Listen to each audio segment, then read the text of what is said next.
Good morning, everyone. My name is Someshwar. I welcome all of you on behalf of our talking organization. Today, we are going to begin Yog Vashishta Mahavak Yagya. Essentially, what is that means that we will be actually doing the entire Parayan of Yog Vashishta. Our mentor Yatin Joshi is have already joined with us. Welcome, Yatin. Unmute yourself and then otherwise it will not go on the live. Just unmute yourself. Yeah. Yeah. So basically the background is that we have started with this Yoga Vashishta knowledge sessions around 1 month back. And we have gone through Rishi Nitya Prakaji's video. Also, we watched a science documentary called "What the Bleep Do We Know?" And along with there have been a little bit of a discussion and charcha on the Yoga Vashishta. So today we are restarting everything from a scratch so that it can benefit all the audience. So for that. We would like to invite Yatin ji to take a Sankalpa. After Sankalpa, we'll be performing a Guru Puja. Guru Puja will be performed by Anjali, and then we'll continue with the next portion of today's session. So over to you, Yatin. Let us take a Sankalpa. ठीक है, हम सभी लोग आंखें बंद कर लेते हैं।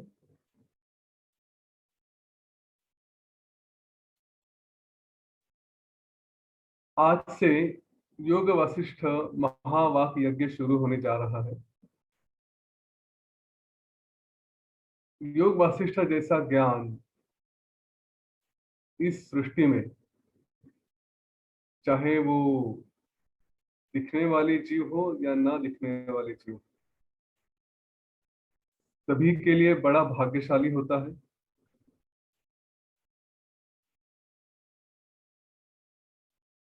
सूरज के नीचे सबसे श्रेष्ठ ग्रंथ, ऐसा इसको जाना जाता है।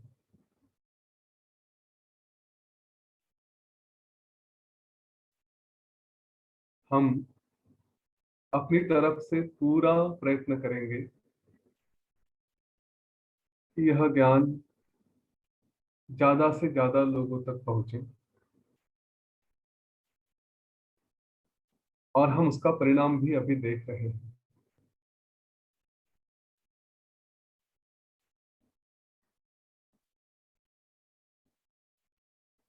बहुत सारे लोग इस यज्ञ में जुड़ चुके हैं।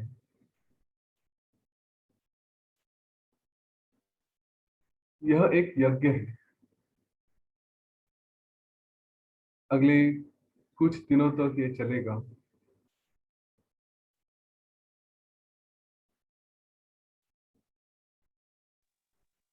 इसके द्वारा हम अपने जीवन में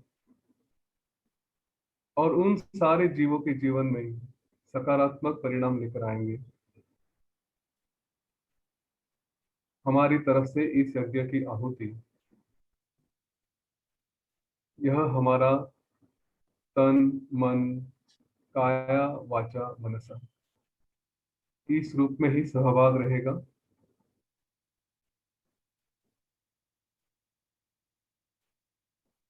यह संकल्प के लिए हम पहले गुरु की प्रार्थना करते हैं। गुरुर्ब्रह्मा गुरुर्विष्णु गुरुर्देवो महेश्वरः गुरु साक्षात् परम ब्रह्म तस्मै श्री गुरवे नमः।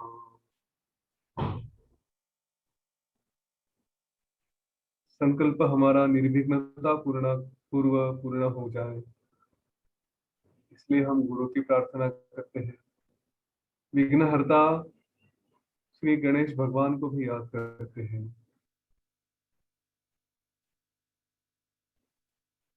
वे हमारे इस संकल्प को बिना कोई विघ्न के पार करें। हम उन सारे देवी देवताओं का भी स्मरण करते हैं, हमारे कुल देवता का स्मरण करते हैं, हमारे ग्राम देवता का स्मरण करते हैं।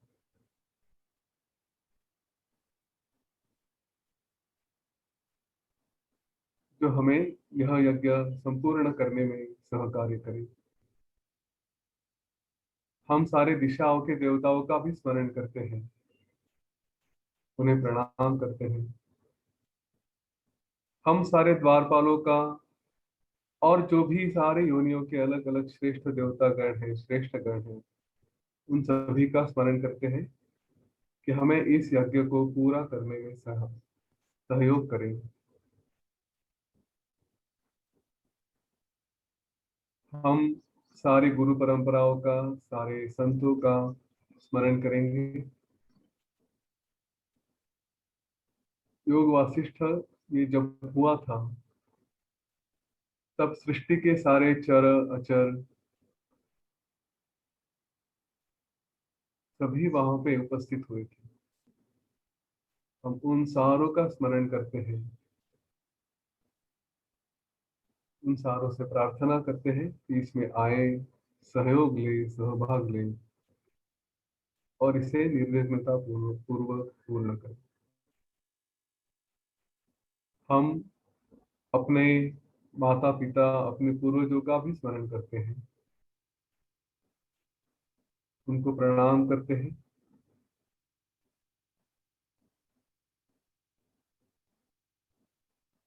साथ साथ हम सभी से प्रार्थना करते हैं वे इस यज्ञ में आए, और सभी से प्रार्थना करते हैं इसे सहयोग दे, पूरा करें।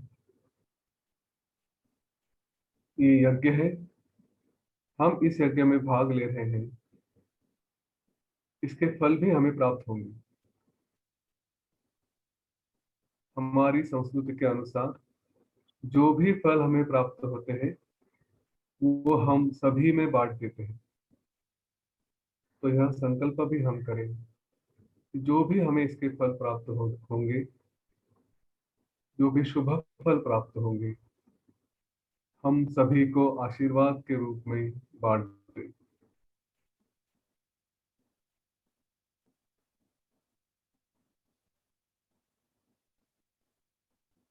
अभी हम प्रतीक के रूप में गुरु पूजा करेंगे, गुरु का आमंत्रण करते हैं और उनके आशीर्वाद लेके फिर यह यज्ञ शुरू करेंगे।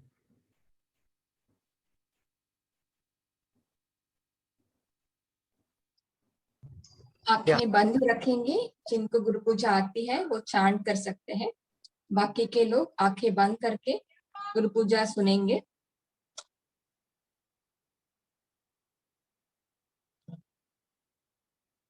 सदाशिव समारंभाम् शंकराचार्य मध्यमाम् अस्मच्छ्री गुरुपर्यन्ता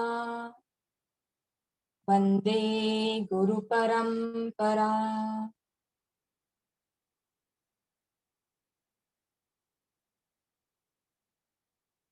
अपवित्र पवित्रो वा सर्वावस्थान् गतोऽपि वा यस्मरेत् पुण्डरीकाक्षम् सबाह्याभ्यन्तरशुचिः। आवाहनम् नारायणं पद्मभवं वसिष्ठं शक्तिं च तत्पुत्रपराशरं च व्यासं शुकं गौडपदं महन्तम् गोविन्दयोगीन्द्रमथाच शिष्यम् श्रीशङ्कराचार्यमथास्य पद्मपादं च हस्तामलकं च शिष्यम् तं त्रोटकं वातिककारमन्या अस्मद्गुरुं सन्ततमानतोऽस्मि।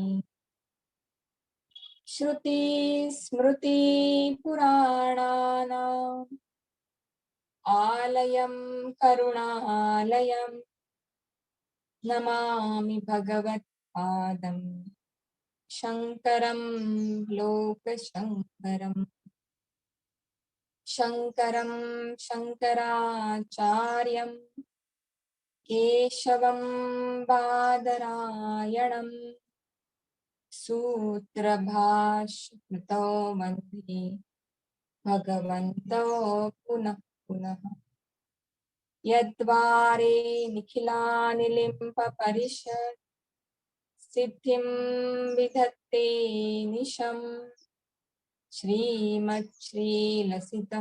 जगद्गुरुपदं तत्त्वात्मतृप्तिं दता लोकाज्ञानपयोदपाटनदुरं श्रीशङ्करं शर्मदं ब्रह्मानन्दसरस्वतीं गुरुवरं ध्यायामि ज्योतिर्मयम्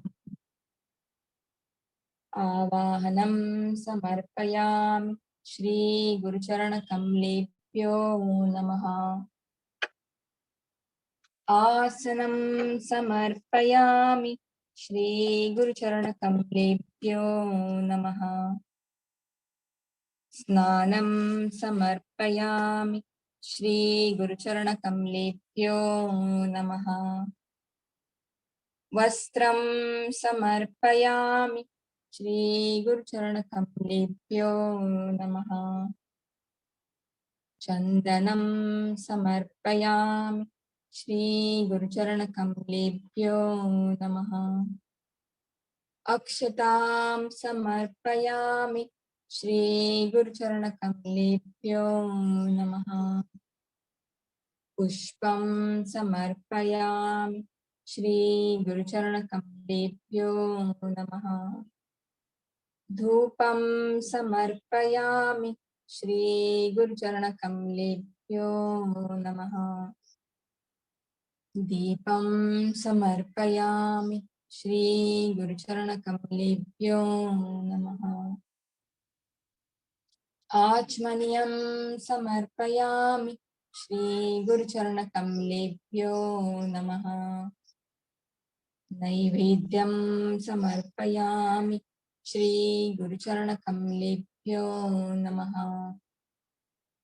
आचमनीयं समर्पयामि श्री गुरुचरणकमलेभ्यो नमः। ताम्बूलं समर्पयामि श्री गुरुचरणकमलेभ्यो नमः। श्रीफलं समर्पयामि श्री गुरुचरणकमलेभ्यो नमः। आराधिक्यं कर्पूरगौरं करुणावतारं संसारसारं भुजगेन्द्रहारं सदा वसन्तं हृदयारविन्दे भवं भवानी सहितं नमामि।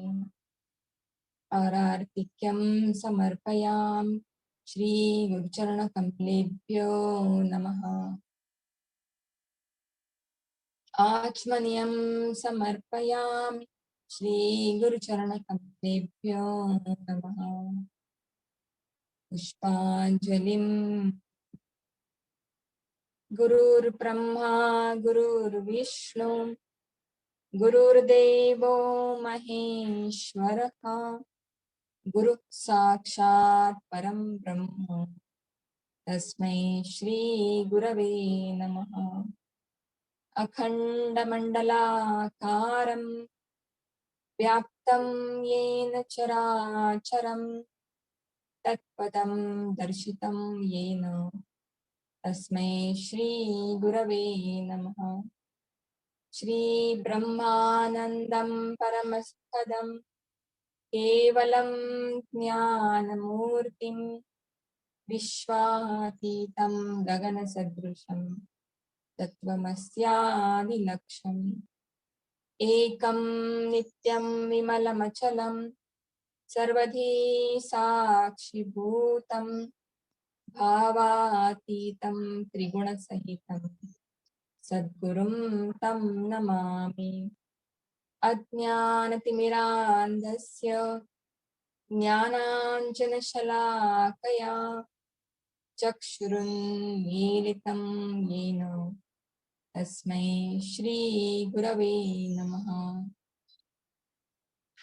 पुष्पाञ्जलिं समर्पयामि। श्री श्री गुरुचरणकमलेभ्यो नमः।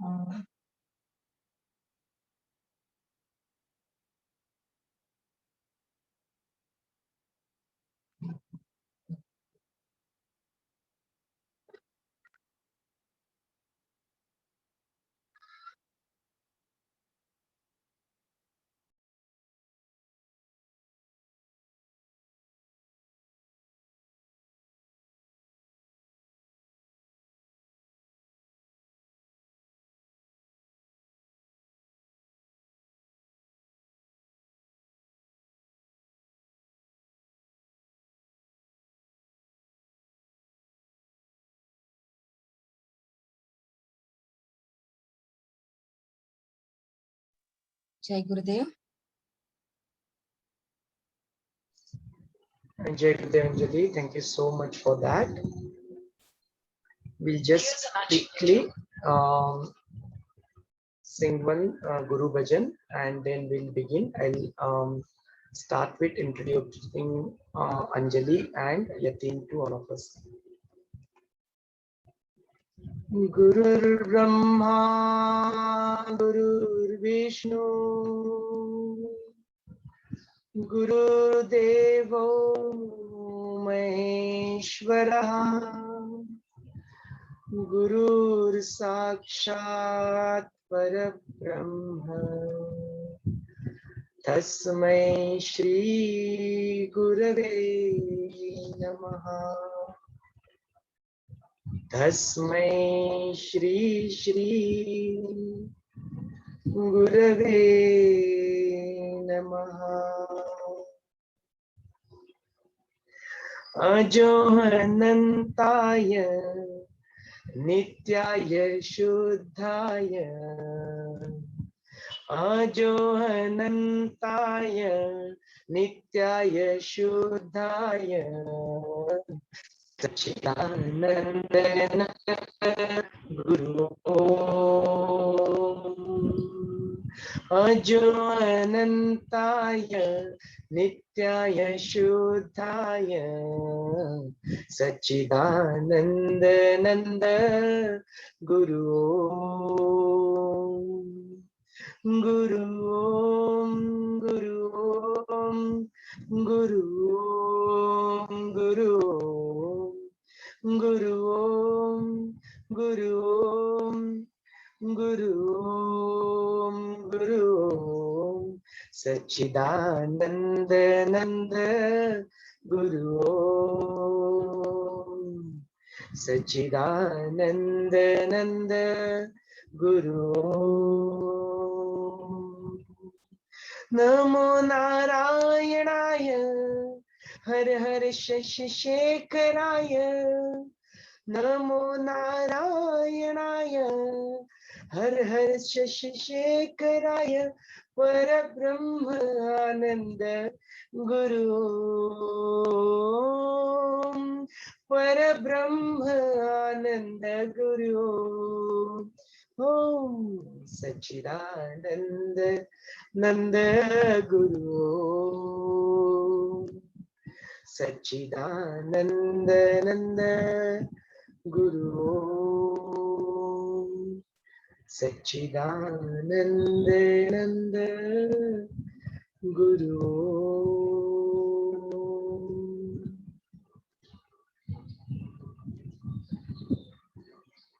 Slowly and gradually, you may open your eyes.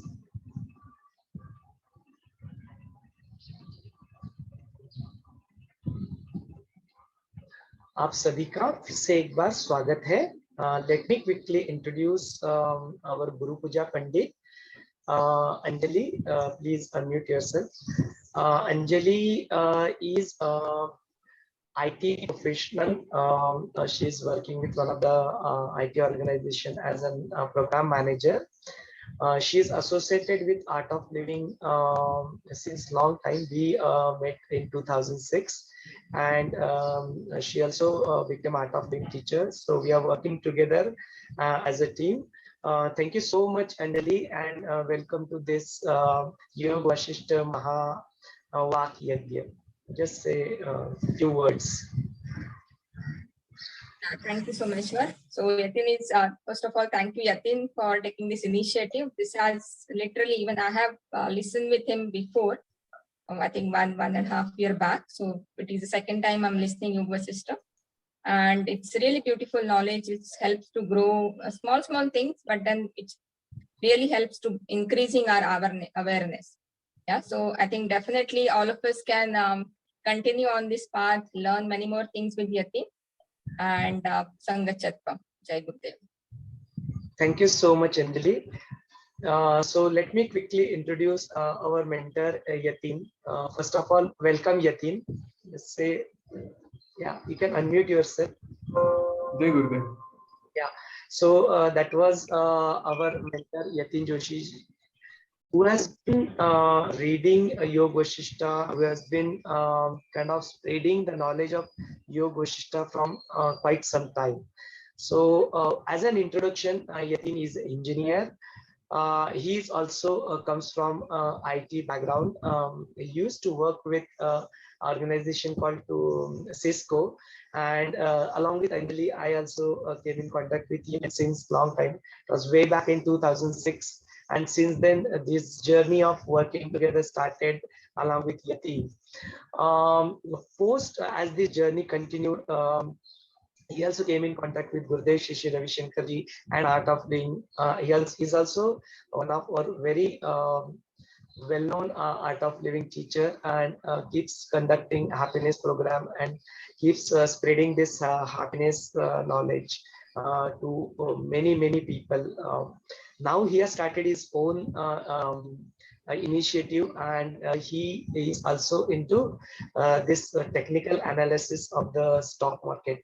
So that is just a little brief around his academic and professional background. From the Yoga Vasishta perspective, one person called Sandesh Sawant came into his life, and he handed over a Yoga Vasishta book to him. And since then, this journey has begun for him. He has gone through this from almost 15 to 16 years. Yatinji is reading about this Yoga Vasishta. He has been conducting many sessions of Yoga Vasishta in person. He has been kind of traveling to multiple places and been conducting this Yoga Vasishta session. Through this initiative, Yatinji is associated with us since last 1 month, and we'll continue with Yatinji starting today, resuming today on this Yoga Vasishta. So that is just a little bit of background and introduction about Yatinji. So I would request Yatinji to walk us through all this background of what is this Yoga Vasishta, why it happened, how it is practically going to help us in our day-to-day routine life, how we can apply that knowledge to Ram ji. Lord Rama is also well known as Maryada Purushottam. So how a human being, despite of being with all these Grihastha, despite of being fulfilling his all other duties, can become that Maryada, can follow that discipline in their life to attain that Purushottama, that ultimate being in our life. Then we can utilize this life to its fullest possible potential, is something which you'd like to know how we can do that via this knowledge of Yoga Vasishta. Over to you, Yati. Thank you Someshwar. जय गुरुदेव. आप सभी का योग वशिष्ठ के इस महावाक यज्ञ में स्वागत है. आज का पहला दिन है, और एक जैसा संकल्प होता है, कोई यज्ञ शुरू करता है तो शुरू में थोड़ा उसके जो एक फॉर्मेलिटीज होती है, इसीलिए आज हम एक्चुअल टॉपिक पे आने के लिए हमें थोड़ा समय लगा. लेकिन ये आवश्यक है कि हम जब भी कोई अच्छा कार्य कर रहे हैं तो एक अच्छा संकल्प लिया जाए, और उन सारे लोगों से प्रार्थना की जाए, सारे जीवों से प्रार्थना की जाए कि वे हमें इसमें पूरा सहयोग दें। अभी आपके मन में कई सारे प्रश्न हो गए, इतना सारा इसका एडवर्टाइजमेंट किया गया कि योग वशिष्ठ है, योग वशिष्ठ है, तो ये एग्जैक्टली है क्या? तो इसका सबसे पहले मैं आपको उच्चार बता देता हूँ, प्रोनाउंसिएशन बता देता हूँ। आपने अगर ठीक से हिंदी या इंग्लिश उसका स्पेलिंग पढ़ा होगा जो लिखा है, तो भाई योग वासिष्ठ। हाँ, वशिष्ठ नाम के ऋषि रहे हैं और उन्होंने जो ज्ञान दिया वो है योग वासिष्ठ। अभी ये योग क्यों कहा गया है? तो योग इसलिए कहते हैं कि दो चीजों को हम जोड़ते हैं। कोई दो चीजें जब इकट्ठा आती है तो उसको योग कहते हैं। जैसे हम कहते हैं कि शादी के बारे में ना दो पति पत्नी का योग है, तो या फिर मेरा कुछ योग हुआ तो इसलिए मैं कुछ प्राप्त कर सका। योग का अर्थ है कुछ दो चीजों का, दो अलग अलग चीजों का मिलना। लेकिन दो ऐसी कौन सी चीजें हैं जहाँ पे जो हम योग के बारे में बात करते हैं? हमने हर जगह योग योग योग सुना है ना, योगाभ्यास करते हैं, कई सारे योग सूत्रों के बारे में सुनते हैं। तो है क्या योग? योग ये किन चीजों का योग है? तो हम अपने आप को, हमारा जो परिचय है, एक शरीर समझते हैं, एक अपना नाम होता है, कोई रिलेशन होता है, इससे हम अपनी एक पहचान बनाते हैं, अपने आप को समझते हैं। लेकिन हम असल में क्या है वो, और हम जो समझते हैं वो, इन दोनों का मिलन होके जो असल में है उसमें मर्ज हो जाना मतलब योग। तो जीव और शिव, इन दोनों का मिलन मतलब योग है। ठीक है। अभी योग वशिष्ठ हमें फिर ये क्या बता रहे हैं, वशिष्ठ ऋषि क्या बता रहे हैं? तो वशिष्ठ ऋषि यही ज्ञान देते हैं कि हम असल में कौन है। कब हुआ योग वशिष्ठ? तो हमने सबने रामायण की कहानी सुनी है। मैं कुछ कुछ बातें फिर रिपीट करूंगा आगे जाके। हमने सबने रामायण की कहानी सुनी है। तो रामायण की कहानी में एक छोटा सा पोर्शन है कि जहाँ पे विश्वामित्र ऋषि राजा दशरथ के दरबार में आते हैं और वे कहते हैं कि हमें श्री राम जी चाहिए, क्योंकि हम जो यज्ञ कर रहे हैं उस यज्ञ में कई सारे राक्षस बाधाएं डालते हैं। तो उस बाधा से मुक्ति पाने के लिए, उन राक्षसों का निपात करने के लिए, उनका वध करने के लिए हमें श्री राम जी चाहिए, ताकि वो हमारे यज्ञ को हम अच्छे से पूरा कर सकें। तो इस समय दशरथ राजा, हम सबको पता है कि कहते हैं कि नहीं, श्री राम जी तो बहुत छोटे हैं, उनको अभी कैसे भेजा जा सकता है वगैरह वगैरह।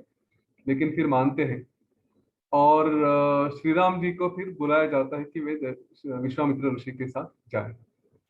लेकिन उस वक्त श्री राम जी की मन की अवस्था वो नहीं थी। हमें ये पोर्शन पता नहीं है कि श्री राम जी की मन की अवस्था कैसी थी। जिन्होंने योग वशिष्ठ पढ़ा है, समझा है, उनको पता है। अदरवाइज हमने कहानी यहाँ तक देखी थी कि श्री राम जी को बुलाया जाता है, वे जाते हैं विश्वामित्र जी के साथ और फिर राक्षसों का खर दूषण त्रटिका वगैरह इन सारों का वध करते हैं और फिर आगे की कहानी हम सबको पता है। लेकिन यहाँ पे इस छोटे से क्षण में जो रामायण की कहानी में आया था, वहां पे योग वशिष्ठ का उल्लेख हुआ है। कहा क्या होता है कि श्री राम जी जब अपना पूरा शिक्षण पूरा करते हैं, एजुकेशन कंप्लीट करने के बाद वो सब कुछ घूम के आते हैं। वहां की उस समय की एक प्रथा थी कि आपने शिक्षा पूरी कर ली तो आपको थोड़ा भ्रमण भी करना होता है, जाके हम अपने राज्य में, अपने आजू बाजू के गांव में या देश में घूमे, सब परिस्थिति समझे और वापस आ जाए। ये भी मैं बाद में सब विस्तार से बताऊंगा। तो वो सब देखने के बाद उनके मन में एक तरह का वैराग्य आ जाता है कि उन्हें लगता है कि इंसान कुछ भी करता है, जो भी कार्य करता है, उसके पीछे उसको मुक्ति चाहिए होती है, उसके पीछे उसको आनंद चाहिए होता है। लेकिन जो भी कर रहा है उन किसी भी कार्य में से ना उसको मुक्ति मिलती है ना आनंद मिलता है। तो अगर ये नहीं है तो फिर कुछ किया क्यों जाए? हाँ, जीवन ही क्यों जिए? क्योंकि हर जगह कुछ करने के बाद दुख ही दुख है। तो कोई भी जीवन जीने में या कुछ प्लानिंग करने में या कुछ अचीव करने में कोई अर्थ ही नहीं बचता, तो क्यों कुछ किया जाए? अभी ये प्रश्न आने के बाद वो पूरी तरह से वैराग्य में चले जाते हैं और उस समय उनका जो वैराग्य होता है वे विश्वामित्र ऋषि वशिष्ठ ऋषि के सामने रखते हैं और फिर प्रश्न पूछते हैं कि मुझे जीवन में कुछ भी रस नहीं लग रहा, क्योंकि कोई कारण ही नहीं लगता कि मैं कुछ करूं। हर कारण के पीछे, हर कुछ कार्य के पीछे जो मुक्ति या आनंद की अपेक्षा होती है वो तो प्राप्त नहीं होती, तो फिर मुझे जीवन जीने में रस नहीं है। और उनका ये पूरा वैराग्य अ, उसको उनको वहां से बाहर निकाल कर श्री राम जी को सारा ज्ञान, आत्मज्ञान दिया जाता है। वो है योग वासिष्ठ, वशिष्ठ ऋषि ने जो उनको एक ज्ञान दिया था। तो हम ये सारी कहानियां एक एक करके पढ़ेंगे, लेकिन आज थोड़ी भूमिका बांध लेते हैं कि योग वशिष्ठ ये हमें किस काम में आता है। देखिए, हमारा अध्यात्म की तरफ हमारा जो भी रुख रहा है, हम जो भी कुछ चाहते हैं अध्यात्म से, तो एक कहीं तो होता है कि मन की शांति रहे। लेकिन एक तरफ सिर्फ मन की शांति या अपने आप में जाकर उसकी प्राप्ति, ये एक गोल रहा। लेकिन दूसरा सबसे इम्पोर्टेंट है, जिसकी तरफ कभी थोड़ा ध्यान कम हो जाता है, हट जाता है, कि हम अपना जीवन आज भी जी रहे हैं। ये नहीं है कि हम ये सब कुछ छोड़ के कहीं चले जाते हैं और फिर हिमालय में जाके बैठे और हमने अपनी साधना शुरू कर दी और जीवन नहीं जी रहे।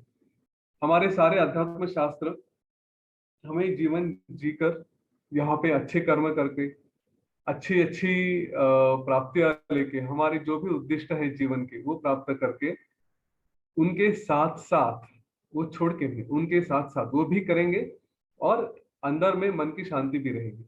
तो बाहर की दुनिया में हम सब कुछ करते रहेंगे, हम श्री राम जी जैसे राजा बनेंगे, पुरुषोत्तम बनेंगे, हम श्री कृष्ण जैसे बनेंगे, हम अनेक सम्राट जैसे हुए हैं उनके जैसे बनेंगे, लेकिन अंदर में हम तृप्त और शांत रहे।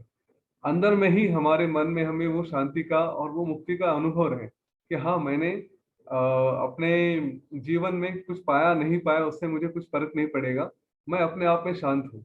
लेकिन बाहर की दुनिया में हम दिखने में क्या रहेंगे? हम सर्वश्रेष्ठ रहेंगे, हम पुरुषोत्तम रहेंगे। तो हमारे जो मुक्ति के गोल है, या जो हमारी मुक्ति की डेफिनेशन होती है, वो क्या होनी चाहिए? कि मुक्ति की डेफिनेशन होनी चाहिए कि मैं अपने अंदर में पूरी तरह से शांत रहूं। मुक्ति मिलती है तो कब मिलती है? कई लोगों को ये ख्याल होता है कि मुक्ति मिलेगी मतलब मेरा जन्म खत्म होने के बाद, मृत्यु होने के बाद फिर कहीं तो कहीं जाके मुक्ति नाम का एक एरिया रहेगा जहां पे मैं जाके बैठूंगा। ऐसा नहीं होता। मुक्ति की मैं आज ही आपको दो परिभाषाएं दे देता हूँ। पहली परिभाषा रहेगी कि पहली परिभाषा रहेगी हमारे जीवन में हो जब हमें अ, इस मन की वो स्थिति रहेगी कि जहां पे कुछ भी हो जाए, ठीक है, जीवन में कितने भी चढ़ाव उतार आ जाए, कुछ भी हो जाए, हम अपने मन में स्थिर रहेंगे।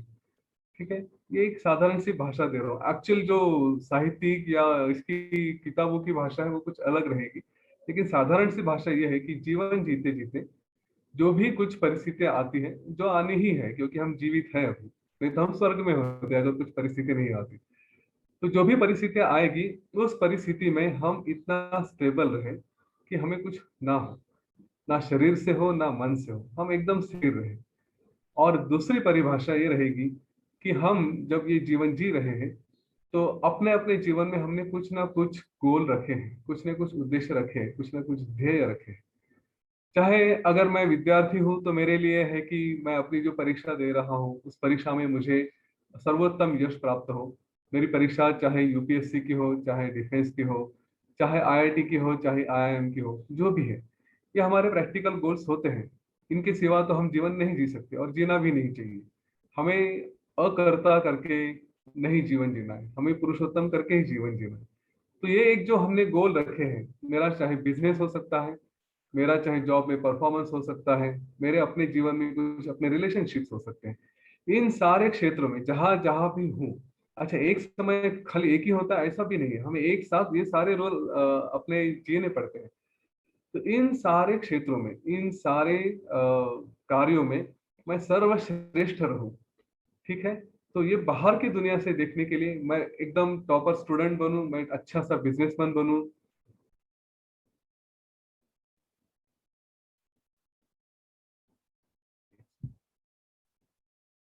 मैं टॉपर स्टूडेंट बनूं, अच्छा सा बिजनेसमैन बनूं, मैं अच्छा रिलेशनशिप रखूं, ये सारे जो गोल्स हैं, ये सारे हमारे जीवन में अपने आप ही हमें प्राप्त करने ही हैं, वो रहेंगे ही रहेंगे।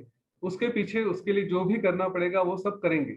लेकिन ये सब करते हुए भी अंदर में मैं सारी चीजों से डिटैच रहूं, सारी चीजों के साथ डिस्पैशनेट रहूं, वैराग्य में रहूं, और अपने ही मन में, अपने ही अंदर में मैं एकदम शांत रहूं, स्थिर रहूं। तो अंदर से योगी और बाहर से कर्मयोगी, इस तरह से हम लोग अपने आप को देख सकते हैं। यही योग वासिष्ठ आपको प्राप्त करा देगा। योग वासिष्ठ ये एक असाधारण ज्ञान है। आपने अगर जिन भी लोगों के बारे में सुना था, मैं तो कहा कथा तो हम श्री राम जी से कर रहे हैं ना, तो हमारे हम जिन जिन लोगों को शुरू से जानते हैं आध्यात्म क्षेत्र से या पुराणों से, इतिहास से, तो शुरुआत यूं कहीं श्री राम जी से होती है, त्रेता युग से। तो उनके बाद उन्हीं का अवतार आया था श्री कृष्ण का, जिन्होंने भगवत गीता दी। तो ये सारे लोगों को जो ज्ञान था, जो प्राप्त हुआ था, और जिसके वजह से वो इतना सर्वश्रेष्ठ हुए थे, उसके बाद हम सारे गुरुओं को भी याद करते हैं। तो आधुनिक युग में हम कहेंगे आदि शंकराचार्य रहे हैं। शंकराचार्य जी ने भी योग वासिष्ठ को अच्छे से पढ़ा, उसके ऊपर उन्होंने ब्रह्म सूत्र और बाकी सारे उनके जो कई भाष्य हैं वो लिखे। पर शंकराचार्य जी के लिए ये एक सर्वश्रेष्ठ ग्रंथ था। और एकदम आज के समय में अगर आ जाए तो संत ज्ञानेश्वर, उन्होंने भी योग वासिष्ठ को अपना गुरु माना था। समर्थ रामदास स्वामी, उनका दासबोध है, उसमें भी हमें योग वासिष्ठ का प्रभाव दिखाई देता है। तो ये ग्रंथ इतनी जगह, इतने लोगों ने इसको माना है। और अगर हम हमारे गुरु श्री श्री रविशंकर जी की बात करते हैं, तो वे आज भी योग वशिष्ठ पढ़ते हैं, और वो कहते हैं कि इसको जरूर पढ़े, इसको जरूर सुने। ठीक है, तो ये इतना श्रेष्ठ ग्रंथ है। तो क्या है ऐसा इस ग्रंथ में कि जिसने इतना सारा कुछ चमत्कार करके दिखाया है पृथ्वी पे? तो इसका एक छोटा सा उदाहरण हमारे सामने श्री राम जी ही है। श्री राम जी को जो वैराग्य आया था, जो एक समय कह रहे थे कि मुझे जीवन जीने में ही रस नहीं है, बस आत्महत्या करना पाप है, इसलिए मैं आत्महत्या नहीं कर रहा हूँ, वहां से लेके जिनको पुरुषोत्तम करके जाना जाता है, तो वो पुरुषोत्तम क्यों हुए? तो वो था योग वशिष्ठ। श्री राम जी की जीवनी हमने देखी है। एक व्यक्ति कैसे होना चाहिए, एक राजा कैसे होना चाहिए, एक पुत्र कैसे होना चाहिए, पति कैसे होना चाहिए, पिता कैसे होना चाहिए, सारे सारे जो रोल थे वो उन्होंने अच्छे से निभाए। पर ये जीवन हम देखते हैं श्री राम जी का कि अरे हमें ऐसा होना है, वैसा होना है, वैसा होना है। लेकिन वो क्या था कि जिस ज्ञान ने उनको इतना सब कुछ दिया, ऐसे बनाया, वो ज्ञान मतलब योग वशिष्ठ है। और यहाँ पे हम तुलना करेंगे हमारे अपने निजी जीवन के गोल की। अगर हमें अच्छा बिजनेसमैन बनना है, तो हम चाहेंगे कि हम स्टीव जॉब्स को पढ़ेंगे, हम रतन टाटा की जीवनी पढ़ेंगे, हम धीरू भाई अंबानी की जीवनी पढ़ेंगे कि उन्होंने अपने जीवन में क्या क्या किया, कैसे श्रेष्ठ बिजनेसमैन हुए। अगर हमें स्टूडेंट होना है, साइंटिस्ट होना है, तो हम एपीजे अब्दुल कलाम को पढ़ेंगे। हम कोई अच्छे, हम जो स्टूडेंट है, ये नॉर्मल है कि हम जाके पूछते हैं कि आप किस तरह से पढ़ाई करते हो, है ना। तो ये ये जो एक अप्रोच होता है जीवन के तरफ कि हमें कुछ प्राप्त करना होता है, कुछ बनना होता है, तो हम वो कैटेगरी के लोगों से ज्ञान लेते हैं। वैसे ही हमारे जीवन में सर्वश्रेष्ठ होना है, तो श्री राम जी ये हमें एक आदर्श रहते हैं। योग वशिष्ठ आपको वो सारे कैरेक्टरिस्टिक देगा कि आप अपने जीवन में अच्छे स्टूडेंट बन सके, आप अच्छे बिजनेसमैन बन सके, आप अच्छे साइंटिस्ट बन सके, या जो भी करना है। वो कैरेक्टरिस्टिक क्या होंगे, वो भी हम इस योग वशिष्ठ से, हमारी सीरीज से कोरिलेट करेंगे। यहाँ पे सिर्फ ये नहीं होगा कि हम आत्मज्ञान की बातें करेंगे। योग वशिष्ठ में जो आत्मज्ञान के लिए बताया गया है, वही ज्ञान हम आज के युग में अपने पर्सनल गोल्स को कैसे अचीव कर सकते हैं, उसके लिए कैसा उसका एप्लीकेशन है, वो देखेंगे। हम सिर्फ यहाँ पे ये नहीं कहेंगे कि हाँ जीवन मुक्ति में आपको ये त्यागना है, वो त्यागना है, आपको मन को नियंत्रण करना है, प्राणायाम करना है, ध्यान करना है। सिर्फ ये बातें नहीं रहेंगी, यहाँ पे प्रैक्टिकल एप्लीकेशन भी डिस्कस होंगे। अब सबसे बड़ी बात होती है कि ये ज्ञान कब मिला था श्री राम जी को? ये मिला था उनके करीब, उनकी आयु जब थी कुछ 15-16 साल की। और ये वही सही आयु होती है कि जहाँ पे किसी को भी ये सारा ज्ञान प्राप्त हो। क्यों? क्योंकि ये ज्ञान इस समय, इस उम्र में प्राप्त होने के बाद यहाँ से तो जीवन शुरू होता है, तब तक हम खाली पढ़ाई पढ़ाई पढ़ाई करते हैं। काफी हद तक हम किसी दूसरे के कंट्रोल में रहते हैं, कि हम अपने गुरु के हाथ में रहते हैं, हमने अपने माता पिता के हाथ में रहते हैं, वे जैसे बताएंगे जैसा कहेंगे वैसा करना पड़ता है। लेकिन इसके बाद अपना भविष्य हम खुद बनाते हैं, और अपना भविष्य हम स्वयं बना रहे हैं। उस वक्त उस समय हमें ये सारा ज्ञान होना आवश्यक है। अगर ये ज्ञान नहीं रहा तो हम देखते हैं आज के युवाओं को कि कहाँ पे भटक जाते हैं। अगर कहानियां उनकी बताई जाए तो आश्चर्य होगा, इस उम्र में ही, इस आयु में ही हमें नहीं नहीं वो व्यसन लग जाते हैं। हमारी क्रेज, हम जिस चीज को मानते हैं कि हाँ हमें फिल्म स्टार बनना है या फिल्म स्टार जैसे बनना है, और फिल्म स्टार हमें क्या क्या दिखाते हैं। हम पेपर भी कोई खोल के देखें तो उन पेपर में जिस तरह की विज्ञापन आते हैं, जिस तरह की एडवर्टाइजमेंट्स आते हैं, जिस तरह के फोटोज आते हैं, मूवीज में हमें जो भी दिखाया जाता है, उससे तो लगता है कि युवाओं के ऊपर ही सबसे बड़ा अटैक हो रहा है। क्योंकि इस क्षण में, इस आयु में ही हमारा मन काफी चंचल होता है, काफी अस्थिर होता है, और सारा कंफ्यूजन आ जाता है। इसके बारे में भी योग वासिष्ठ में कहा गया है, वो भी हम देखेंगे। हाँ, इस समय ऐसी आयु में हमें जो सही ज्ञान प्राप्त होना चाहिए, कि जिसके बेसिस पे, वो ज्ञान प्राप्त करने के बाद हम एक सुंदर सा जीवन जी सके, हम कुछ तो जीवन में श्रेष्ठ कार्य कर सके। और अगर वो करने हैं तो यहाँ पे इस आयु में ही हमें वो ज्ञान प्राप्त होना चाहिए। वरना भटक गए तो हमारे सारी जीवन की जो नींव है, जो हमारा फाउंडेशन है, वो कच्चा रहेगा। अगर फाउंडेशन कच्चा रहा तो उसके ऊपर बनने वाली बिल्डिंग भी कच्ची ही बनेगी। एक वजह से, एक तरह से कारण भी है कि हमारी संस्कृति के ऊपर जो मीडिया के द्वारा, वो चाहे फिर कोई भी मीडिया हो, प्रिंट मीडिया हो या इलेक्ट्रॉनिक मीडिया हो, डिजिटल मीडिया हो, मूवीज हो, जो भी है, एक तरह से, और हमारे पाठ्यक्रमों में से भी जिस तरह का एक तरह से आक्रमण हुआ है, जिस तरह का हमें मिसगाइड किया गया है, तो हम कहीं तो अपनी अस्मिता खो बैठे हैं। मैं सोमेश्वर जी से कल बात कर रहा था कि हमारा उद्देश्य क्या होना चाहिए। एटलीस्ट मैंने तो वो सपना रखा है। इस शरीर के रहते पता नहीं पूरा होगा कि नहीं होगा, लेकिन एक कहीं तो समाधान रहेगा कि उस सपने के लिए मैंने कुछ किया है। सपना क्या है कि वही, जहां दाल दाल पर सोने की चिड़िया करती है बसेरा, वो भारत देश है मेरा। मेरा सिर्फ भारत देश करके सपना ही नहीं है, ये सारी दुनिया ही, हर दुनिया में हर जगह ही ये हर दाल पे सोने की चिड़िया बसेरा करती हो, ये सपना हम देखते हैं। और वो कैसे पूरा हो जाए, तो उसके लिए हमें अपनी अस्मिता को जगाना होगा। टिपिकली दो बातों से हम लोग अपनी अस्मिता को जगाते हैं। एक हमारा सर्वश्रेष्ठ इतिहास, कि जहाँ पे इसी देश में नालंदा तक्षशिला जैसे विश्वविद्यालय हुआ करते थे। दुनिया से लोग यहाँ पे आकर सीखते थे। दुनिया से यहाँ पे आकर सिर्फ अध्यात्म का ही ज्ञान नहीं, उसके साथ विज्ञान, तंत्र ज्ञान, साहित्य, ये सारी चीजें यहाँ से लेकर जाते थे। आज भी कई जगह आप अगर देखेंगे, एस्ट्रोनॉमी जैसी चीजों में भारत से ही कई सारा ज्ञान गया है। हमारे वेदों का अभ्यास, अध्ययन कई जगह हो रहा है। जर्मनी जैसे देशों में तो संस्कृत की यूनिवर्सिटी भी बन चुकी है। तो ये लोग अगर हमारा ही ज्ञान लेके इसी के ऊपर पढ़ते हैं, आगे बढ़ रहे हैं, तो हम इस देश में ऐसा क्यों नहीं कर पा रहे? क्योंकि कहीं तो हमारी अस्मिता हम खो चुके हैं। हमारे ऊपर जो इतिहास हमें सिखाया गया था, वो कहीं तो ऐसा सिखाया गया है कि हम कुछ नहीं है। बार बार हमारे इतिहास में हमें हमारे ऊपर हुए आक्रमण के और गुलामी के ही उदाहरण दिए गए हैं। हम कितने श्रेष्ठ थे वो शायद हमें बताना हम भूल चुके हैं। तो ये योग वासिष्ठ हम आपको उसका थोड़ा सा एहसास देगा कि हम कितना श्रेष्ठ है। लेकिन चाहे तो हम इतिहास को ध्यान में नहीं रह सके, वो हमारे हाथ में नहीं था। हमारा इतिहास कैसा था, क्या था, वो हमारे हाथ में नहीं है। लेकिन योग वासिष्ठ आपको जो दूसरा मार्ग है वो आपको देगा। वो आपको इस बात का एहसास दिलाएगा, इस बात का अनुभव कराएगा कि हम सचमुच कितने श्रेष्ठ हैं, हमारी मन की शक्ति कितनी है, हम इस जीवन में क्या क्या प्राप्त नहीं कर सकते।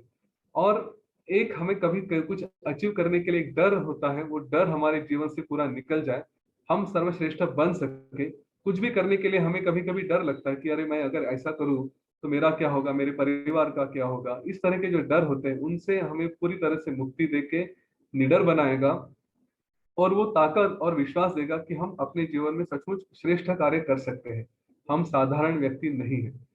जैसे श्री राम जी उन्होंने, मैं कहूँगा, नाटक ही किया था कि मुझे ये सब चीजों में कोई आनंद नहीं लग रहा है, जीवन जीने में रस नहीं लग रहा है। तो एक साधारण क्या साधारण से भी नीचे के स्तर के पुरुष बने थे कि ये सब कुछ छोड़ चुके हैं, इस स्तर के वो बने थे जहां से उनको पुरुषोत्तम कहा गया, जहां से वो पुरुषोत्तम बने। तो हम में भी वो श्री राम जी हैं। जब ये संवाद सुनेंगे योग वशिष्ठ का, जब भी हम इनकी कहानियां सुनेंगे, तो इस बात को ध्यान में रखें। मैं आज भी बता रहा हूँ, शायद बार बार बताऊंगा या भूल जाऊंगा, लेकिन आज इसलिए बता रहा हूँ कि इस बात को ध्यान में रखें कि हम सब इसके बाद श्री राम जी बन के ही ये सारा ज्ञान सुने। ठीक है, ये सारा ज्ञान हमारे पास आएगा और हमें अपने आप में वो जो वशिष्ठ ऋषि बता रहे हैं, ऐसा समझे कि वो श्री राम जी को बता रहे हैं, वो हमें बता रहे हैं। हम श्री राम जी रहेंगे और वशिष्ठ ऋषि का ज्ञान हम सुनेंगे। ये ज्ञान सुनाने का अधिकार मुझे नहीं है, बस मैंने एक छोटा सा प्रयत्न किया है कि यहाँ पे गुरुदेव की कृपा रहे। और अगर आप देखेंगे इस ज्ञान को सुनाने वाले जो भी ऑनलाइन देखते हैं, यूट्यूब वीडियोस देखेंगे, तो ये सारे बड़े बड़े बड़े बड़े संत रह चुके हैं। ठीक है, आत्मज्ञानी रह चुके हैं। योग वशिष्ठ का ज्ञान स्वयं गुरुदेव ने भी अभी डिस्कस नहीं किया है। उन्होंने सारे शास्त्रों पे भाष्य किए हैं, उन्होंने उपनिषद पे भाष्य किया है, अष्टावक्र गीता पे किया है, गीता पे किया है, और कई सारी बातों पे उनका भाष्य रहा है। योग वशिष्ठ पे उन्होंने अपना भाष्य नहीं किया। जहां तक मैं समझता हूँ, उसका कारण यही होगा कि ये सीधे सीधे आत्मज्ञान देता है, मुक्ति दे देता है। तो अगर आत्मज्ञान और मुक्ति देने वाला भाष्य कोई कर सकता है, तो वस्तुस्थिति यह है कि कोई सचमुच नहीं करना चाहेगा। जो भी आपने किसी को सुना है, तो उन्होंने इसमें योग वशिष्ठ में कुछ कुछ बातें बिल्कुल नहीं कही है।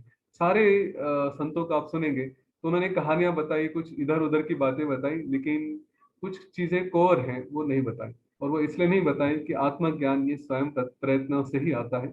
आपको कोई कितना भी चाहे, गुरु भी चाहे तो नहीं दे सकते, वो आपको उस लेवल तक लेके जाएंगे, लेकिन प्रयत्न आपको ही करने होते हैं।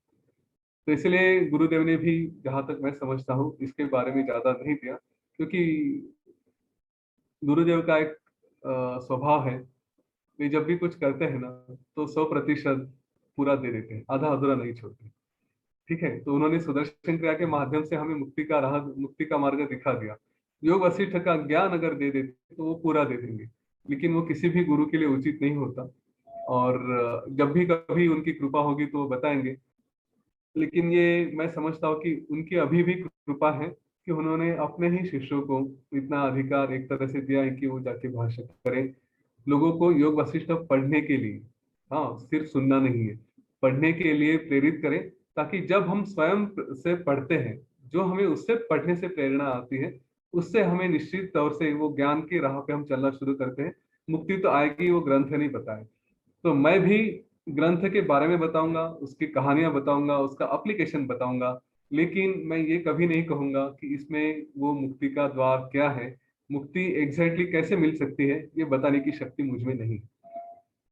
मैं बहुत छोटा सा इंसान हूँ। सोमेश्वर जी ने कहा है कि उन्होंने बताया, मैं कभी से पढ़ाई कर रहा हूँ, ये कर रहा हूँ, वो कर रहा हूँ, जो भी है इसकी पढ़ाई तो मैं आपसे अनुरोध करूंगा कि जब तक जीव में जीव है, शरीर में जीव है, तब तक आप इसको पढ़ते रहे। ठीक है, बाकी और करना भी क्या है यही एक ज्ञान रहेगा जो प्राप्त करना है। जब तक जीवन चलता रहे तब तक ये पढ़े। तो उससे मुझे जो भी प्रेरणा मिली वो मैंने आपसे शेयर करने का प्रयत्न एक छोटा सा किया है। योग वशिष्ठ में कहा गया है कि जिसने भी ये पढ़ा उसको ये ज्ञान दूसरों के साथ बांटना चाहिए। इसलिए मैंने वो गुरु आज्ञा लेकर इसको बांटने की कोशिश कर रहा हूँ। आप लोग पढ़ेंगे ऐसे आशा करता हूँ। कल से हम योग वशिष्ठ की पूरी कहानियां एक एक करके सुनना शुरू करेंगे। योग वशिष्ठ के डीप पे भी जाएंगे।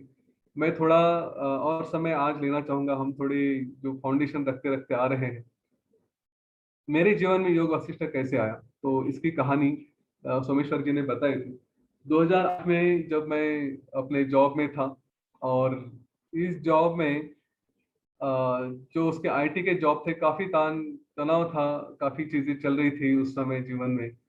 तो ऐसा लगा कि कुछ तो मार्ग होना चाहिए कि जहाँ पे सचमुच आनंद मिले। तो हम अपने ऑफिस के टेरेस पे बात कर रहे थे। उस वक्त हमारे मित्र थे संदेश सावंत, जो उस वक्त आर्ट ऑफ लिविंग के टीचर भी हो चुके थे। तो उन्होंने कहा कि उन्होंने सुना योग वशिष्ठ के बारे में, एक पुस्तक है, उन्होंने स्वयं उस वक्त तक, उस समय तक नहीं पढ़ी थी। उन्होंने सुना, कहा था कि हाँ ये ऐसे है और इसको पढ़ेंगे तो निर्वाण मिल जाता है, तो आप इसको ले लें। तो उन्होंने दूसरे दिन स्वयं वो पुस्तक मुझे लाकर दी और फिर ऑफिस में कैब में आते जाते मैं उसको पढ़ता था, योग वशिष्ठ को। और कभी कभी उसमें कई सारे ब्रेक भी आते थे, पर कुछ दिनों के ब्रेक के बाद फिर लगा कि नहीं, ये पढ़ना शुरू किया है तो इसको कंप्लीट कर ही लेते हैं, देखते तो है कि कहाँ है मुक्ति मिलती है तो सचमुच मिलती है कि नहीं। और कहीं से तो प्रेरणा हो गई और गुरुदेव की कृपा रही कि योग वशिष्ठ पढ़ना एक नियमित रूप से शुरू हो गया। जब वो योग वशिष्ठ पढ़ा, एक किताब थी स्वामी वेंकटेशानंद की, इंग्लिश में थी, तो थोड़ी असुविधा भी हुई पढ़ने में, थोड़ी मुश्किल भी हुई, लेकिन कंप्लीट करने के बाद एक अलग सी तृप्ति थी, एक अलग सा आनंद था। और उसके बाद फिर लगा कि इसको फिर से पढ़ना चाहिए, थोड़ा और समझना चाहिए। तो दूसरी बार भी पढ़ी, तीसरी बार भी पढ़ी, ऐसे पढ़ते पढ़ते पढ़ते पढ़ते फिर कभी तो ऐसा लगा कि और भी कुछ मटेरियल योग वशिष्ठ पे होगा। और जब ढूंढना शुरू किया ऑनलाइन या कुछ, या फिर मुझे याद नहीं ठीक से कि किसी को देनी थी, तो मराठी किताब भी ढूंढने के लिए मैं बाजार में गया था। तो मेरे आश्चर्य से वहां पे दो ऐसे बड़े बड़े साइज के, हाँ, दो किताबें थी और कुछ यूं कहेंगे 1800 2000 पन्नों की वो टोटल किताबें थी। तो मुझे आश्चर्य लगा, योग वशिष्ठ इतना बड़ा होता है। तो वो खरीद ली, उसको पढ़ना शुरू किया। और जब पढ़ना शुरू किया तो पता चला कि जो योग वशिष्ठ मैंने अभी तक पढ़ा है वो संक्षिप्त रूप में था। ये पूरा योग वशिष्ठ है, पूरा का पूरा 32,000 श्लोकों का योग वशिष्ठ यहाँ पे है। तो उसको पढ़ना शुरू किया, उसको पढ़ते पढ़ते 2-1 साल निकल गए। और जब वो पूरा योग वशिष्ठ पढ़ा तो लगा कि अरे, इतना सुंदर ज्ञान है। और मैं लोगों से बात करता था तो सब कहते थे कि नहीं, ये बहुत कठिन है समझने में, ये पढ़ते हैं तो नींद आ जाती है। ऐसी कई कई बातें लोगों ने कही। कुछ ने कहा कि थोड़ा पढ़ा फिर भूल गए, छोड़ दिया। तो मुझे लगा इतना सुंदर ज्ञान और लोग छोड़ रहे हैं, ये ठीक नहीं है। क्योंकि इसमें सब क्या क्या प्राप्त नहीं होता, बाप रे, इतना तो आश्चर्य हुआ मुझे। और लोग छोड़ कैसे देते हैं। तो फिर मैंने कहा कि चलो इनको लोगों के पास लेकर जाना चाहिए, इसलिए फिर मैंने सेशन शुरू कर दी। तो हर जगह पुणे में तो ले रहा था, कभी नागपुर भी गया था। और उस वक्त हमने ये तय कर लिया था, और आज भी आपको बता देते हैं, ये संकल्प है कि जहां पर भी जाकर ये योग वशिष्ठ के सेशन ले सकते हैं, वो जाके लेंगे। दुनिया की किसी भी कोने में आकर हमें आपने बुलाया और कहे कि ये यहाँ पे आकर सेशन ले ले, तो हम तैयार हैं, आके सेशन ले लेंगे। पुणे में हमने पुणे के एक छोर से दूसरे छोर तक कहाँ पे भी जाना पड़े वहां पर जाकर सेशंस लिए थे। और आज भी वो संकल्प है कि दुनिया के किसी भी कोने में जाकर लेंगे। उसमें हम अपना प्रॉमिस मैंने करके रखा है कि ये संकल्प है, करेंगे। तो उस वक्त कर रहे थे, तो सेशंस में लोगों ने फिर पूछा कि आप बता रहे हैं लेकिन कोई किताबें बताइए कि जिसको पढ़ा जाए करके।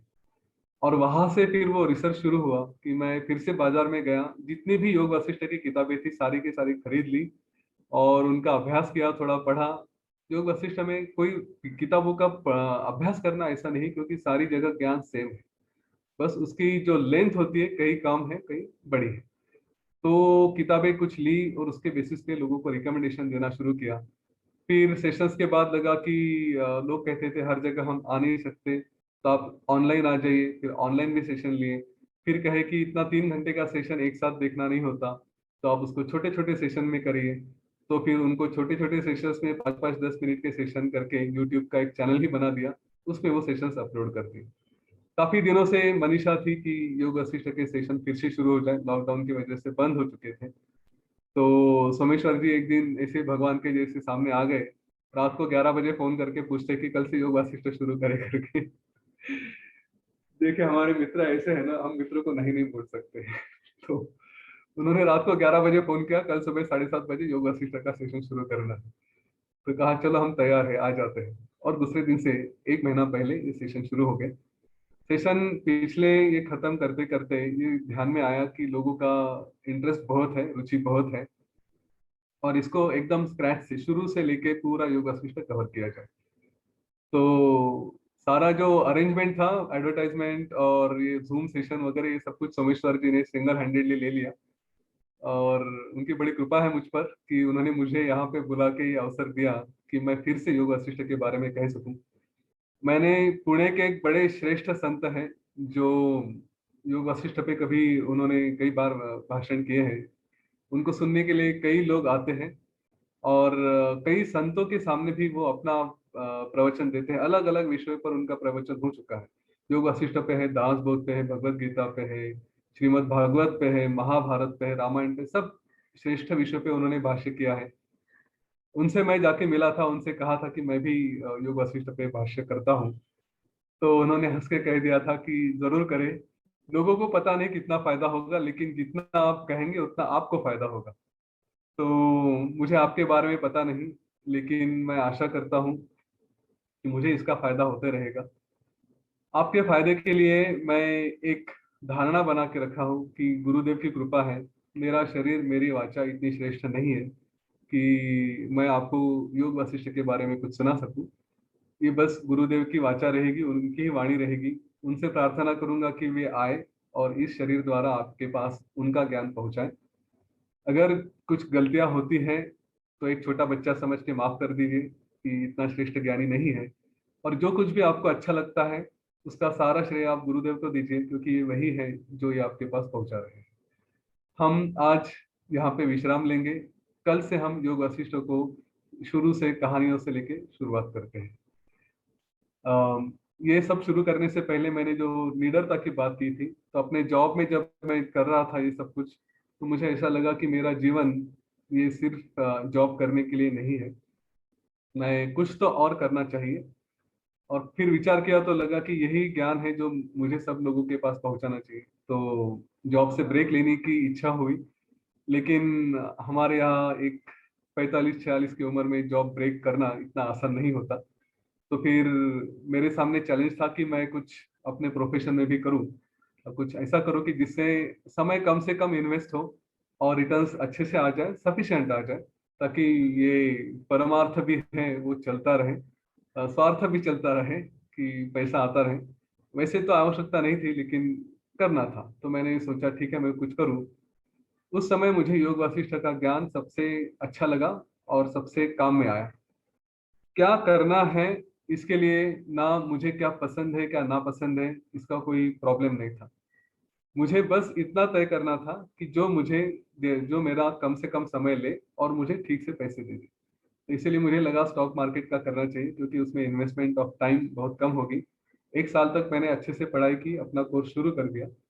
लेकिन उस समय मुझे कई सारे ऑप्शंस थे, पर फोकस यही था कि योग वशिष्ठ के लिए, आध्यात्मिक कार्य के लिए अगर जीवन देना है तो मुझे बाकी चीजों में कम से कम समय देना चाहिए। उस वक्त मुझे क्या पसंद है क्या ना पसंद है इसका कोई ऑप्शन नहीं था। उस वक्त इस बात का भी डर नहीं था कि ये मैं कर पाऊंगा या नहीं। योग वशिष्ठ ने जो मुझे सबसे बड़ी शक्ति दी थी और जो दी है, वो ये है कि मैं जीवन में कुछ भी पकड़ूं उसको मैं सक्सेसफुल कर ही सकता हूँ। आप भी इस बात को ध्यान में, मैं आपको वचन देता हूँ कि ये ज्ञान आपको उस लेवल तक लेके जाएगा कि आपको वो विश्वास होगा ही होगा, ये सेशंस जब खत्म हो जाएंगे, कि आपके जीवन में आपको जो कुछ भी करना है आप उसको पूरे विश्वास के साथ, सफलता के साथ कर सकते हैं। उसमें आपको ना आपकी कुंडली आड़ी आएगी, ना आपके ग्रह आड़े आएंगे, ना और कुछ आड़े आएगा। वो विश्वास ही आपको बोल देगा कि हाँ मैं हूँ, मेरे साथ गुरुदेव है, ये ज्ञान है, जो भी प्राप्त करना है मैं कर सकता हूँ, मुझे कोई बाधा नहीं आएगी। ना मन में कोई डर रहेगा, ना अविश्वास रहेगा, ना कोई संशय रहेगा। बस एकदम क्लीन स्लेट, जिसको कोरी पार्टी कहते हैं, आपके साथ रहेगी। आप उसके ऊपर जो लिखेंगे वही आप लिख सकेंगे। आपका भाग्य आप खुद तय करेंगे, उसके लिए कोई और ना ग्रह की परिस्थिति होगी, ना पैसा होगा, ना आपका जन्म होगा, ना कर्म होगा, ना जाति होगी, ना धर्म होगा, कुछ नहीं होगा। जो होगा वो आप स्वयं होगे। और ये ज्ञान और गुरु की कृपा, गुरु की कृपा हमेशा रहती है। ज्ञान आपके पास आ जाएगा, वो आपके प्रयत्न से आएगा और आप अपना भाग्य खुद स्वयं लिखना शुरू करेंगे। ये विश्वास मुझे भी था और मैं आपको ये विश्वास आपको दे रहा हूँ, आपके साथ भी यही होगा। और यही प्रेरणा लेके हम योग वशिष्ठ का प्रवास कल से शुरू करते हैं। कल तक आपके पास समय है, जितने लोगों को और जोड़ सकते हैं, खास करके युवाओं को जोड़ सकते हैं, उनको लेकर आए, क्योंकि हमें युवाओं को हमारे देश का, इस पूरी जाति का भविष्य है। वे अगर अच्छे रहेंगे तो उनका अगला जन्म, उनकी अगली पीढ़ियां, उनको भी फायदा होगा। हमारे पूर्वजों को भी, हमारे जो इससे योग वशिष्ठ पढ़ने से, सुनने से, हमारे कर्म में भी जो परिणाम होते हैं, हमारा आचरण जैसे होता है, उससे भी हमारी अगली पीढ़ियां और हमारी हमारी पिछली पीढ़ियां सभी को उसका फायदा होता है। तो इसलिए ये सेशंस जरूर करें, लोगों को भी प्रेरित करें, ताकि पूरा समाज ही अच्छे मार्ग पे चले। यहाँ पे मैं विश्राम लेता हूँ, आज थोड़ा 15 मिनट हम ज्यादा खींच लिए। कल से हम समय पे ही रुकेंगे। और आप सभी को फिर से धन्यवाद देता हूँ कि आप यहाँ पे आए। मुझे आपके द्वारा, आपके होने की वजह से ये बोलने की प्रेरणा मिल रही है। आप है इसलिए मैं कुछ बोल पा रहा हूँ। इसलिए मैं आपको शतशः नमन करता हूँ और आपके लिए अपना आभार व्यक्त करता हूँ। कल से हम 7:30 बजे फिर से शुरू करेंगे। सोमेश्वर जी, आपकी तरफ। जय गुरुदेव। जय गुरुदेव यतीन, थैंक्स। बहुत अच्छी तरह से जो अपना भूमिका होती है कि कुछ चीजें शुरुआत तो वो क्या है, क्यों करनी चाहिए, उससे हमारे जीवन में क्या लाभ प्राप्त होगा, औरों के जीवन में इससे क्या लाभ प्राप्त हो सकता है, ये पूरा आपने बहुत संक्षिप्त रूप में बहुत अच्छी तरह से इसको कवर किया और हमारे साथ शेयर किया। इसके लिए आपका तहे दिल से बहुत बहुत धन्यवाद। और बीच में जो आपने बात कही थी कि मेरा कॉल आया और उसकी वजह से ये सब हुआ, तो अपने जो व्यूअर्स है, अपने जो पार्टिसिपेंट्स है, इनके साथ आई वांट शेयर कि देखो ये संतों की एक खासियत होती है, वो करते सब कुछ है लेकिन वो क्रेडिट किसी और को दे देते हैं इसका।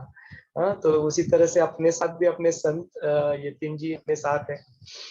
वो कोई दाढ़ी वाड़ी बड़ी नहीं है या कोई हिमालय में नहीं स्थित है, अपने तरह ही अपने जैसे ही सब कुछ अपना रूटीन करते हुए सब कुछ कर रहे हैं, everything is doing and still able to achieve this state. यदि वो एक कर पा रहे हैं तो डेफिनेटली हमारा भी फर्ज बनता है कि हम लोग भी इस चीज को अडॉप्ट कर ले अपनी लाइफ में। और कुछ चीजें थोड़ी ऐड करना चाहूंगा इसके लिए।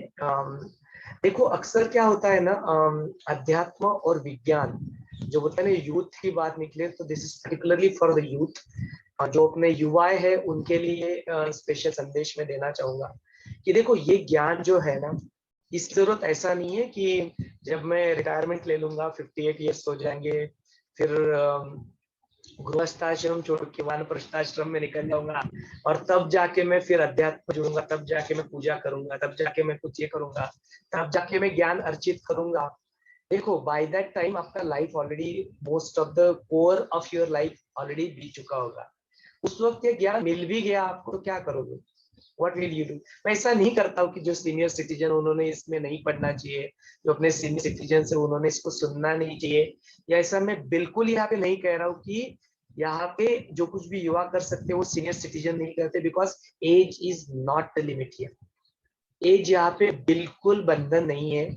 जो अपने काफी सारे जो ऋषि जी हम लोग देखते हैं, काशी भैया है, ऋषि विद्याधर जी है, नित्य प्रज्ञा जी है, इनकी एज अभी काफी अब मतलब 55-60 ईयर्स की हो चुकी है। गुरुदेव की खुद की एज आप देखिए 65 ईयर हो चुके हैं, उसके बावजूद भी वो सब कुछ कर रहे हैं, कर पा रहे। Age is not the criteria here. हम लोग क्या कर रहे हैं कि उस एज को थोड़ा क्या कर रहे हैं और थोड़ा जल्दी, जितना जल्दी हो सके उतना जल्दी लाने की कोशिश करें। उसीलिए ये बात यहाँ पे कही जा रही है कि आप वेट मत कीजिए कि मेरा रिटायरमेंट हो जाऊंगा तब मैं करूंगा, नहीं नहीं। इस ज्ञान की जरूरत आपको अभी इस क्षण में है। अपनी जीवन को कैसे संवारे, अपनी जीवन की जो पॉसिबिलिटीज है उनको, पॉसिबिलिटीज को कैसे जाने, उसका फुलेस्ट पॉसिबल पोटेंशियल जो अपनी अस्तित्व है, अस्तित्व के जो 7 स्तर है अपने, अपना शरीर है, अपनी मन है, अपनी बुद्धि है, अपना मेमोरी है, अपना जो अस्तित्व का ईगो है और अपना सेल्फ, इन सारे स्तरों पे कैसे हम लोग ऊंचाई को प्राप्त कर सके, ये ज्ञान हमें यहाँ से प्राप्त होगा। अच्छा ये क्या, ये विज्ञान के अगेंस्ट है क्या, विज्ञान को लेके साथ में नहीं चलता है। तो जो हमने 1 महीने का जो बात हुआ वहां पे हमने देख लिया कि विज्ञान क्या कहता है। हमने जाके quantum physics, quantum mechanics, string theory, latest research, atomic theory, सब कुछ जो लेटेस्ट है हमने सुना डॉक्टरों से, न्यूरोलॉजिस्ट, पैथोलॉजिस्ट, साइंटिस्ट, डॉक्टर्स, सबसे, फिजिसिस्ट, सारे सबसे हमने सुना कि विज्ञान इसके बारे में क्या कहता है। एंड आपको सुन के बहुत खुशी होगी कि सारे विज्ञान का जो मूल है वो हमें योग वशिष्ठ में देखने को मिलता है। ऐसी कोई चीजें नहीं है जो विज्ञान में कही जाती है और उसका रूप या उसका स्वरूप या उसका ज्ञान हमें योग वशिष्ठ में नहीं मिलता। इसीलिए इसको सर्वश्रेष्ठ ज्ञान के रूप में प्रस्तुत किया है, सर्वश्रेष्ठ ज्ञान के रूप में सबने इसने माना है। और एक चीज मैं आपके साथ यहाँ पे शेयर करना चाहूंगा, काशी भैया ने कल एडवांस कोर्स में सत्संग में कही थी, तो उन्होंने एक एक्सपीरियंस अपना शेयर किया था कि चेतना के स्तर पे जो बातें होती है वो किस तरह से होती है, माने ज्ञान ही साइड में रह जाता है, your knowledge, because the knowledge का मूल स्रोत तो तुम्हारा चेतना ही है। वो बातें भी यहाँ पे योग वशिष्ठ में जरूर आएगी, लेकिन जो अपना साइंस है, विज्ञान है या ज्ञान है, इसका मूल स्वरूप जो आता है उसका सोर्स तो चेतना ही है। और जब चेतना के स्तर पे काम होता है तो किस तरह से होता है उसका एक एग्जाम्पल इस स्टोरी के माध्यम से आपके सामने मैं रखता हूँ। तो एक वक्त की बात थी, once upon a time, Kashi भैया का स्टाइल है, once upon a time long ago, far far away, Gurudev traveled to Japan. Gurudev was about to give a session, conduct session in Japan. And बोलते जापानीज लोग जो होते हैं उनका एक खासियत होता है कि उनका कल माने एक महीने के बाद वाला जो चीज होता है वो उन्हें एक महीने कैलेंडर पे अपने चाहिए होती है। They want everything on the calendar 1 month before, इतना उनका प्लानिंग बहुत स्ट्रांग होता है। तो उन्होंने गुरुदेव का सेशन अनाउंस किया एंड देन अराउंड 1000 रजिस्ट्रेशन वहां पे हो गए थे when Gurudev landed there. Morning को सेशन शुरू होने वाला था एंड अराउंड 1000 लोग ही उसमें अभी तक सब्सक्राइब हुए थे, जबकि capacity of the stadium was 5000। तो 5000 लोग वहां पे बैठ सकते थे। तो सबने फिर गुरुदेव से कहा कि कैसे होगा, 1000 रजिस्ट्रेशन ही है। तो गुरुदेव तो मुस्कुराए, गुरुदेव बोलते लेट्स, जो भी है कल देखा जाए। और जैसे ही सुबह हुई all the people started coming, पता नहीं उनको कहाँ से इसके बारे में पता चला, और पूरा वो टोकन लेना, रजिस्ट्रेशन करना, उस स्टेडियम में एंट्री करना। एंड बाय दैट टाइम गुरुदेव वहां पे स्टेडियम में आए, पूरा 5000 जो था वो हॉल जो था या स्टेडियम जो भी था, लोकेशन जो भी था वो पूरा खचाखच फुल हो गया। और तब जाके काशी भैया ने अनुभव शेयर किया कि ये होता है चेतना के स्तर पे काम करना। जब हम लोग कुछ भी चेतना के स्तर पे काम करना जाते हैं ना, तो मिरेकल्स अपने लाइफ में अपने आप होने लगते हैं। ये जो योगा, प्राणायाम, मेडिटेशन, ध्यान, गुरु कृपा, श्रद्धा, फेथ, प्रैक्टिसेस, ये जो भी कुछ भी थे वो अपने आप को उस चेतना के स्तर पे उठाए। यही सारा जर्नी है, यही सारा उद्देश्य है कि उस चेतना के स्तर पे उठ के काम करने लग जाए तो मुक्ति भी प्राप्त हो ही जाएगी। बाकी सर्व चीजें जो अपने जो चीजें बताई, जो आज हमने उनसे एक वचन सुना है कि आप यदि इसको करोगे तो वो सारी भी चीजें आप अपनी जिंदगी में प्राप्त कर पाओगे। तो उस चेतना के स्तर पे हम लोग एक संकल्प लेते हैं और इस सेशन को हम लोग ओपन कर देंगे। आपके कुछ प्रश्न है तो प्रश्न भी लेंगे, आपको कुछ इसके बारे में कहना है तो वो भी आपके बारे में माध्यम से हम लोग सुनेंगे। तो एक संकल्प चेतना के स्तर पे हम लोग ले लेते हैं।